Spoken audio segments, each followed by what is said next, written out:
Bonjour à toutes et à tous, bienvenue sur la chaîne. Aujourd'hui, petit retour cinéma avec Indiana Jones et le cadran de la destinée. Donc, film que j'étais impatient de voir quand même, hein, parce que Indiana Jones, pour moi, ça a bercé mon enfance, ça a bercé toute une génération et ça a bercé vraiment les films, hein, La Dernière Croisade, énorme, L'Arche perdue, énorme, même Le Temple maudit qui était un peu moins bon, j'ai trouvé vraiment énorme. Je ne parle pas du 4, hein, Le Crâne de Cristal ou je sais pas quoi, là, celui-là, j'avais trouvé ça vraiment nul à chier. Et donc je me suis dit, Indiana Jones et la cadran de la destinée peut être que mieux que l'autre. Donc j'étais voir ce film, et ben j'ai pas été déçu. Bon, il y a quelques trucs qui m'ont chiffonné, mais ça reste un Indiana Jones vraiment correct par rapport à le crâne de cristal, le dernier qu'il y avait eu là. Ça reste vraiment intéressant.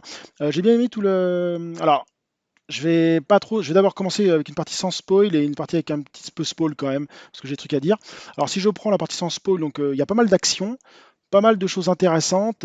C'est du Indiana Jones pur et dur, hein. On a des courses-poursuites, des trucs, des machins. Ça vaut vraiment le détour. Et si vous aimez les Indiana Jones de l'époque des années 80, vous allez vous y retrouver là-dedans. Il y a un peu de fanservice, il y a un peu de tout. Ça reste vraiment intéressant. Alors à partir de maintenant, je vais rentrer dans le spoil.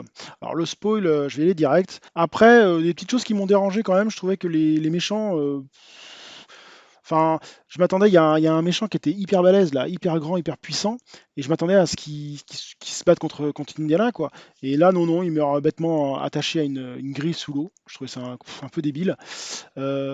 Aussi, pareil, comment il s'appelle, là, Mads Mikkelsen, là, Jürgen, le méchant allemand, là.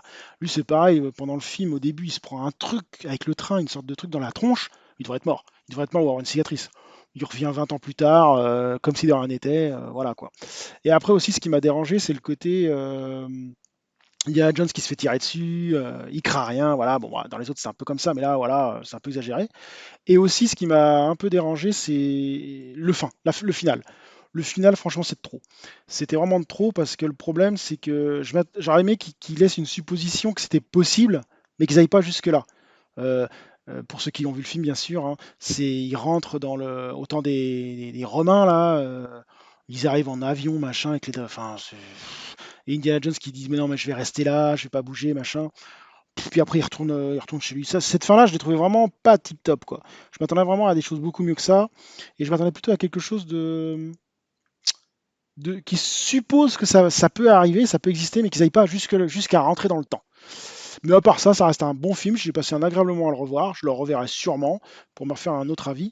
Mais ça reste un film vraiment au-dessus du dernier qui avait été fait, bien en dessous des trois premiers, hein. Mais voilà, ça reste bien. Indiana Jones joue très bien. C'était sûrement son dernier rôle. Mais voilà, j'ai passé un agréable moment à le voir. Donc sur ce, si vous aimez Indiana Jones, bah, n'hésitez pas à aller le voir. Voilà, sur ce, bonne fin de journée. Salut.